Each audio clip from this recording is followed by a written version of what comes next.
उत्तर प्रदेश की राजनीति में एक मुलाकात की कोशिश ने बड़ा सियासी तूफान खड़ा कर दिया है। लखनऊ में बसपा सुप्रीमो मायावती के घर कांग्रेस नेताओं का पहुंचना, मुलाकात ना होना और फिर कांग्रेस की तरफ से नोटिस जारी होना। अब इस पूरे विवाद पर कांग्रेस नेता राजेंद्र पाल गौतम ने लंबा वीडियो जारी कर सफाई दी है, लेकिन सवाल अब भी वही है, क्या ये सिर्फ सामाजिक शिष्टाचार था या फिर बहुजन राजनीति में नए समीकरण की दस्तक?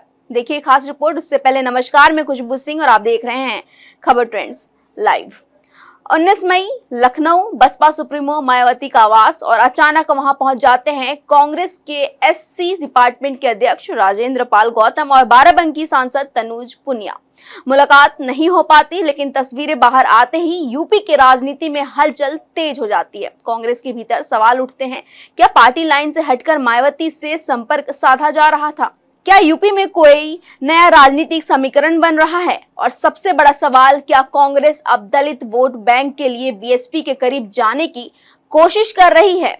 मामला बढ़ा तो यूपी कांग्रेस अध्यक्ष अजय राय ने साफ कहा, इस दौरे की कोई अनुमति नहीं ली गई थी। इसके बाद यूपी कांग्रेस प्रभारी अविनाश पांडे ने संबंधित नेताओं को कारण बताओ नोटिस जारी करने की बात कही। यानी जो मुलाकात हुई भी नहीं, उसने कांग्रेस के भीतर ही राजनीतिक भूकंप ला दिया। अब पूरे विवाद पर राजेंद्र पाल गौतम सामने आए हैं। करीब 7 मिनट का वीडियो जारी कर उन्होंने अपने दौरे को बहुजन समाज और सामाजिक रिश्तों से जोड़ दिया है। वीडियो में उन्होंने बुद्ध, कबीर, रविदास, ज्योतिबा फुले, सावित्रीबाई फुले, साहूजी महाराज, पेरियार, बाबा साहब अंबेडकर और काशीराम तक का जिक्र किया। उन्होंने कहा, मंत्री बन जाना समाज से बड़ा नहीं होता। समाज की बात आए तो पार्टी लाइन से ऊपर उठना ही पड़ता है। नमो बुद्धाय, जय भीम, जय भारत, जय संविधान, जोहार। साथियों, फुले साहू अंबेडकर का मिशन सभी बहुजनों का सपना है। हमारे महापुरुषों ने अपना पूरा जीवन जलाकर, पूरा जीवन लगाकर, पूरे जीवन संघर्ष करके न केवल हमारी हजारों साल की गुलामी को तोड़ा, बल्कि हमारे आगे बढ़ने के रास्ते बनाए। ये सिलसिला आज का नहीं है। तथागत बुद्ध से शुरू हुआ, संत गुरु रविदास, संत कबीरदास, गुरु नानक देव जी, ज्योतिबा फूले जी, सावित्रीबाई फूले जी, फातिमा शेख जी, साहूजी महाराज, शिवाजी महाराज, नारायण गुरु, पेरियार रामास्वामी नायकर जी, डॉक्टर बाबा साहेब अम्बेडकर जी, माता रमाबाई जी, बाबू जगजीवन राम जी, बुद्ध प्रिय मौर्य जी, मानवर कांसीराम साहब, और वहां से गुजरता हुआ ये सामाजिक न्याय का आंदोलन यहां तक पहुंचा। इस आंदोलन में हमारे समाज की एक बड़ी नेता बहन मायावती जी ने भी अपना पूरा जीवन लगाया।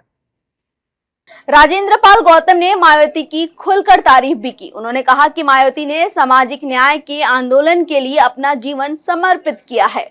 मैंने भी डॉक्टर बाबा साहेब अम्बेडकर जी की दी हुई 22 प्रतिज्ञाओं के लिए और अपने बहुजन समाज के हक अधिकार के लिए, मिशन के लिए मंत्री की कुर्सी को छोड़ दिया।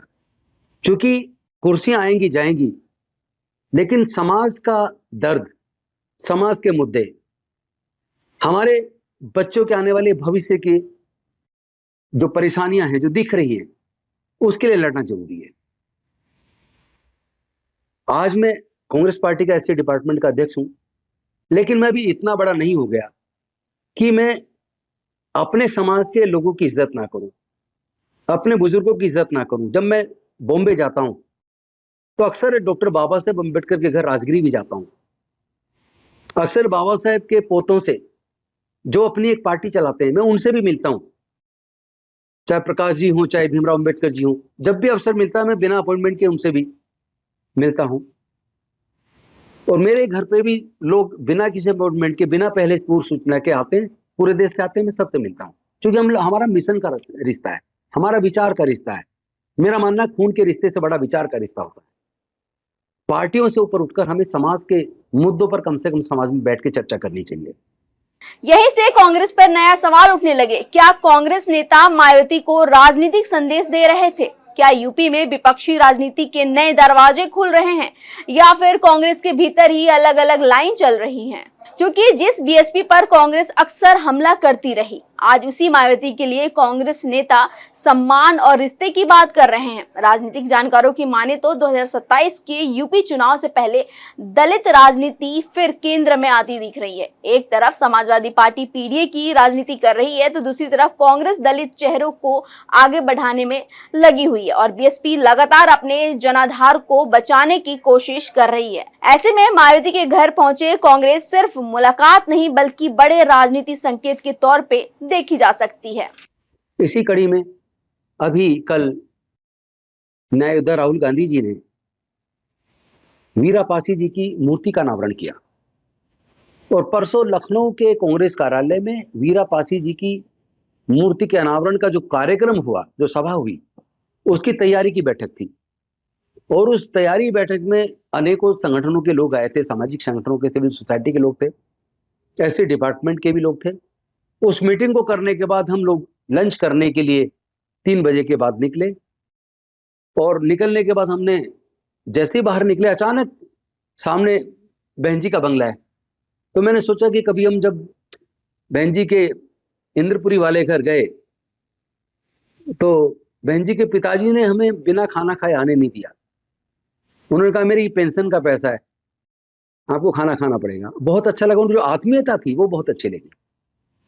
उनके भाई, बड़े भाई बहन जी के, वो भी मेरे घर आते रहे, मैं भी उनसे मिलता रहा हूँ, क्योंकि हमारा एक प्यार का रिश्ता है, एक मिशन का रिश्ता है, समाज का रिश्ता है। हम सब लोग अम्बेडकरवादी हैं और जब पूरे देश से लोग आते हैं तो कई बार समाज के लोग और बसपा के लोग भी आते हैं, वो भी कई बार कहते हैं कि तुम इतने बड़े हो गए कि तुम्हारे कार्यालय के सामने बहन जी का बंगला है, आप कभी कम से कम कुशलक्षेम तो ले लिया करो, इसमें कौन सा तुम्हारी इज्जत कम हो जाएगी।